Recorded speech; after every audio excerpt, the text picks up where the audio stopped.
Hello, everyone. And I'm personally delighted to have Jonathan Malden-Hall here with us at Black Tech Fest as part of the Belonging Summit, which actually takes the name in terms of inspiration from one of the campaigns, Jonathan, you ran at Airbnb.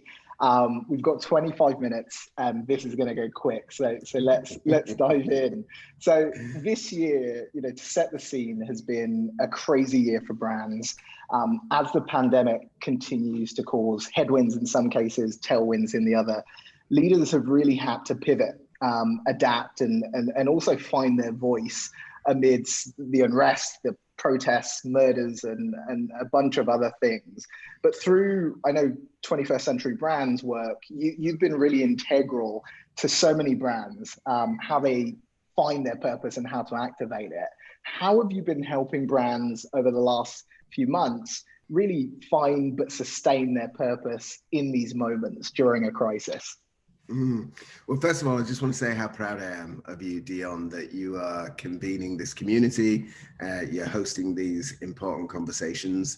I know that it's a lot of work, but what you're doing will really create a lasting difference for many, many people. So it's just great. I'm just grateful that I can be part of it. What's purpose-driven missions? What are the responsibilities that leaders have during a time of, such incredible crisis from a social perspective, from a medical pandemic perspective? And we wrote a paper at the beginning of the pandemic advising all of our clients on how they would market through crisis. And it's really, really interesting because there are two things that we're seeing as essential. The first is community engagement. This is not the time to do big splashy marketing campaigns. This is time for brands to actually engage in the communities that they serve and help the communities understand that the brands are actually feeling the same issues that the communities are facing. And so we coined this phrase, mass generosity, and we encourage all of our clients to evidence mass generosity. And the best example of that would be Headspace, and Headspace actually giving their services free to anybody in the US that has been impacted by unemployment. So tens of millions of people now get access to Headspace's services free as a result of them engaging with their community and acting rather than telling the community that they actually care. And the second is then at the top of the company. In these unprecedented times, chief executives and other leaders of companies have no option but to behave like politicians. Yeah. Internally, staff are looking for this chief exec to make a stand on the social issues that they really care about. And so whether they like it or not, the voice of this chief exec and the actions of the chief exec are now driven by managing political tensions inside and outside of companies in ways that we've never seen before. And we've seen that almost show up in public, right? This is now being beamed on the public stage, and employees, but also the public and the communities and users are actually looking at this play out. I think, how have you navigated, or how have you helped some of these CEOs stand up in that moment? Because oftentimes CEOs can be quite internal focused, not necessarily external. So has there been a shift in that at all? Yeah, without question. And one of the reasons why I'm actually incredibly confident pulling out of 2020 and looking ahead is that, as certainly in terms of issues such as diversity, equity, and inclusion, is CEOs have had to make very, very public stands on their own principles and beliefs around diversity, equity, and inclusion, their own commitments inside the companies in terms of making sure that we're going to see demonstrable change across all levels of company leadership and rank and file. But most importantly, CEOs have now declared alliances and funding to organizations that are really driving change outside of companies. And what I'm excited about is this is the first time that these organizations have enjoyed CEO profile, but these organizations won't take no change as acceptable. So the CEOs that have funded publicly organizations that are driving change across the board, and now the CEOs that are also going to be held accountable by the same organizations that they're funding to drive internal change. So I think that over the next 2 years, we're probably going to see the biggest change in the makeup of boards, the makeup of C-suites, the makeup of internship programs across the board, and that will lead to the biggest change in the corporate workforce that we've seen, I think, in history. I definitely share that optimism. I think you're seeing that in different circles, whether that's the VC community or whether that's the companies themselves. In terms of, I suppose, being in the Valley, you know, myself and you have been in the Valley for quite some time. We've been kind of execs and Black execs. We normally stick out in a room. What has been, what do you think has been difficult for Black executives, Black individuals within tech in this time, and what is there to be optimistic in with some of these commitments that these companies are putting out? Do you feel that there's a difference? Because we have seen commitments before. Yeah, honestly, the tech industry continues to frustrate me with the amount of conversation it has around diversity, equity and inclusion, and the lack of action. And I started my US career at the Coca-Cola company. And by the time I got to Coca-Cola 2006, every single meeting that I participated in felt like, honestly, the United Colors of Benetton. And there were 70 different nationalities working at the Coca-Cola company in Atlanta. And there were so many differences in terms of cultural mores and race and religion. And I naively thought that that was actually corporate America. I didn't realize how progressive companies like the Coca-Cola company were until I actually got to San Francisco, and I started kind of visiting tech companies, and indeed Airbnb, where I was the CMO. You know, we've had such progressive narratives from leaders of these companies for over a decade on, you know, the contribution to the planet, the contribution to the work, the commitment to diversity, equity, and inclusion, and honestly, the change versus companies that, again, were born in the 19th or the 20th century, the change has been woeful. I am confident this time because of public accountability. We are seeing that take shape in many, many ways, and also media accountability. So we've now got the public holding these companies accountable, and we've got the media holding companies accountable in ways that we've never seen before.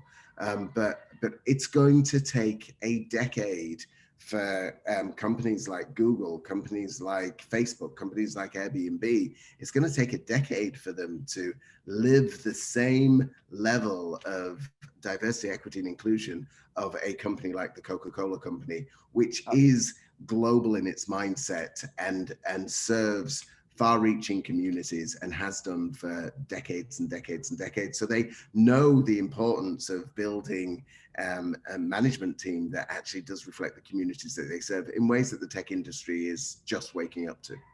Yeah. And do you think that in terms of representation, is this also leading companies and leaders to think about their products and services? You know, how are they marketing to more diverse audiences, more diverse groups? How are they taking, you know, the benefit of underrepresented minorities as actual users? Is that leading into that, or is it still very much focused on the numbers, internal? What does the internal company look like? Well, one of my clients is Bumble, the online dating app. And Bumble is making a huge concerted effort to reposition itself as the most inclusive online dating platform on the planet. Now, of course, it can't do that if the people designing the actual product are just white men and women. Yeah. And so I feel very, very excited about some of Bumble's commitments to aggressively recruit minority women to join the engineering team and the product team, because without question, once you've got your community actually inside the company building the products and services for the community, then the products and services themselves will be that much more relevant. And so I just use Bumble as an example of one of my clients that knows it's not just about the leadership team, it's not just about the board, it's not just about the actions of mass generosity into the community, it's actually getting the community to help design and build the product of the future. Yeah, and it's matching that, and the magic happens when you really match that with the people who are creating these products, right? And the people who are putting it out there. I think in terms of you, Jonathan, you have been an outspoken leader. You've called things out when you see it. Where has that come from? Have you always been like that across your corporate career, or is that something that you've found easier to do as you've risen the ranks? I found it easier to do, but in all truth, I became an ally before I started to really champion diversity from an ethnic perspective. So let me just give you my path. So I'd been in the advertising industry for about 10 years, and I became managing director of a big advertising agency group in the UK. And it was at that time that I noticed how bad marketing to women was. And so at the time, women were being presented great content like Sex in the City, and then you'd cut to a commercial break within Sex in the City, which the content itself was incredibly progressive, and you'd cut to a commercial break that was full of ad campaigns targeting women, but the ad campaigns themselves were treating women like morons. And yet the content creators were being very progressive with the content that they were showing. And so I started to campaign loudly about greater respect when it came to marketing and targeting women in campaigns. That then led to me building an industry voice, and people saw my challenge to the industry as being incredibly passionate and incredibly important, but it wasn't personal. Yeah. And so as I started to then build credibility and challenging the industry, I then started to say, well, now I'm going to make it personal, because where are the black people? At the time, and this was in 2000, I was by far the most senior brown-skinned person in British advertising. And when I was looking back into the industry, it would be another 5 years before I'd see the next black managing director, the next black president of an agency. And so I started to work with the British advertising industry to campaign for greater recruitment and greater portrayal of minorities in British advertising. And on the back of that momentum, then I started to campaign for greater diversity and inclusion across the board in terms of the LGBT community, which I'm also part of. So I became an ally, and then I made it personal. And now I make it industry-wide across all forms of equity and inclusion. I have no qualms whatsoever in calling out companies, calling out leaders who, quite frankly, have a responsibility to work a lot harder, a lot quicker, to help contribute to a more just society for us all. And in terms of when you think about, with your influence that you've had and some of the amazing work that you've done, it's also bled into the work, bled into the role of chief marketing officer. We've seen campaigns and the Airbnb campaigns where you've literally put diversity, equity, and inclusion on our screens. How easy was that to do? And also, what is some advice that other brands can do similar things and really lean into the topics as a business perspective? Mm. The greatest gift, responsibility, and opportunity that any marketer has is the study of humanity. If you are in marketing, then you have to be obsessive about humans. You have to be obsessive about culture. You have to be obsessive about human values. And I am obsessed. I'm obsessed by two things. I'm obsessed by brands, and I'm obsessed by humanity. And marketing is the discipline where you can bring those two things together.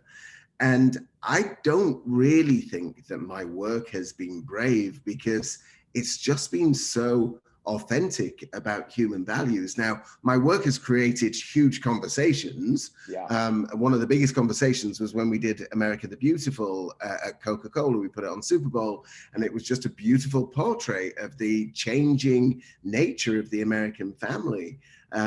Sung to the America the Beautiful, the song was sung to different languages. And it revealed a really ugly side of America in terms of how uncomfortable people were with just a very progressive portrait of the American family. And so, yes, my work creates a conversation, but the responsibility I have as a marketer to actually reflect where society is and actually inspire where society should go is a responsibility that I think that every marketer has.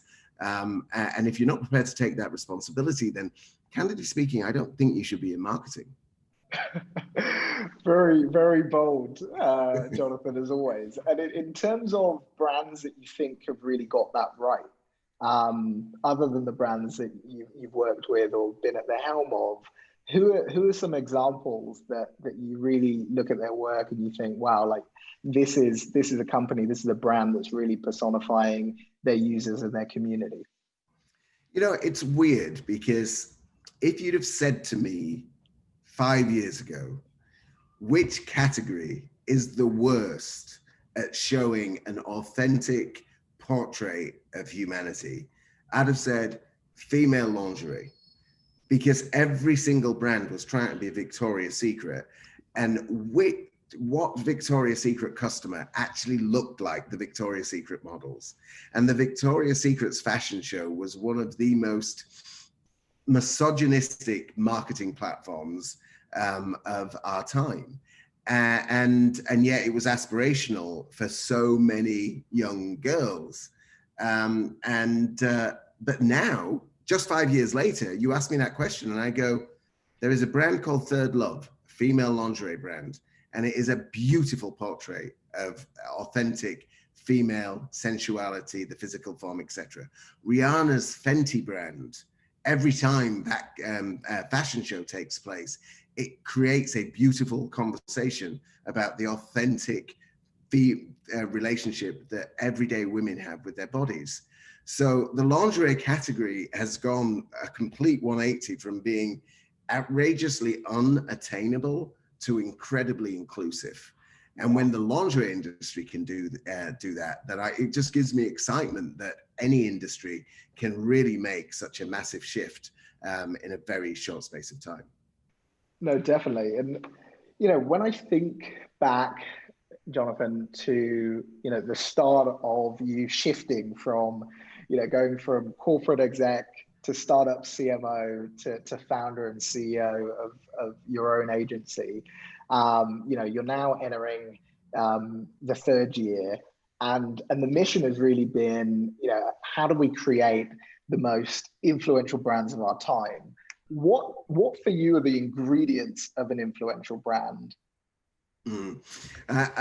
We have 4 pillars, which I'd like everybody to consider, because I don't believe that you can become an influential brand in the 21st century without really, really having great clarity on, number one, purpose. Do you have a purpose that is good for society, that transcends the business plan? Your purpose should be bigger than your numbers. Number 2, community. Do you know how to really inspire the community to advocate on your behalf and unlock the creativity of the community? Number 3, tech enabled. Are you using technology with human-centered design and flow at heart. And I don't just mean the actual platform, but how are you using technology to drive brand engagement, to drive marketing, to drive the community voice. And the fourth is storytelling. Are you world-class storytellers? And is the story the same story you tell to investors, your employees, and the communities you serve? And if you get those four pillars right, then chances are you're on your way to creating an incredibly influential brand in whatever category you might operate in. And I suppose for our founders that are watching, when should they start to think about that? Is that when they're first thinking about this startup and this idea that they have, or is it when they get a bit bigger? I think that it would be easier for founders to recruit talent and attract investment if they have a very clear position on those four things. Purpose of the company bigger than the business plan, how they're going to engage with the community, what technology they're going to use that makes the business proposition scale, and are they brilliant storytellers? That should be a conversation the first time a couple of founders get together and say, hey, should we start an idea? So that conversation, I think the earlier you can have it, the more successful you'll be at attracting the stuff that you need in terms of building a great business. And do you still think there's influential brands out there, or soon to be, or aspiring influential brands, or with all the ideas around in Silicon Valley, are we tapped out? No, the one thing that I've learned about living in San Francisco is ambition, creativity is so pervasive. And, you know, we are faced with ambition, and creativity comes from addressing problems. And arguably there are more problems to solve today than there were 10 years ago. There were more problems 10 years ago than there were 10 years before that. So absolutely not. We are not tapped out. And I think that coming out of this pandemic, we are going to see a whole flourish of brilliant ideas that have been actually incubated during these due to the pandemic. Exactly. Yeah, exactly. And you know, you recently announced a shift, right? So you've been the helm at 21st Century Brand. You've now recently become also, in addition to the chair of 21st Century Brand, the chief marketing officer for Dave, an incredible company that's trying to help members build a better financial future. What drew you to their mission? And I suppose you will say that they are an influential brand, right? Well, we're going to make them an influential brand. But listen, two-thirds of the US population live paycheck to paycheck. The average financial situation, the average American's financial situation is, quite frankly, desperate. And the big banks charge $30 billion a year for overdraft services alone, $30 billion a year. And the big banks refuse to give mortgages for certain communities based on their postcodes. So the financial system in the US has been designed to keep members, the most vulnerable members of the American community, at the bottom of the American community, and they're penalized as a result of their financial needs. Dave is aiming to help bank the underbanked, be transparent with fees, and hold the big banking system accountable for a fairer approach.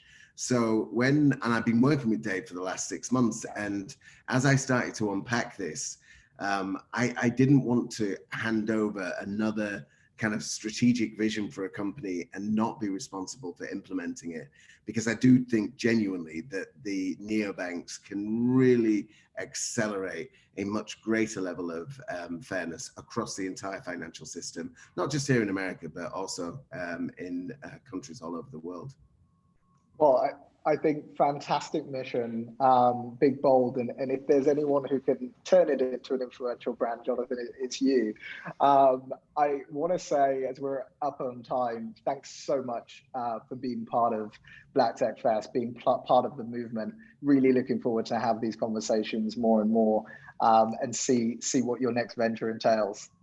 Brilliant. Thanks, Jonathan. My only ask is that you invite me back year after year after year after year, even when I become irrelevant. Of course. Take care.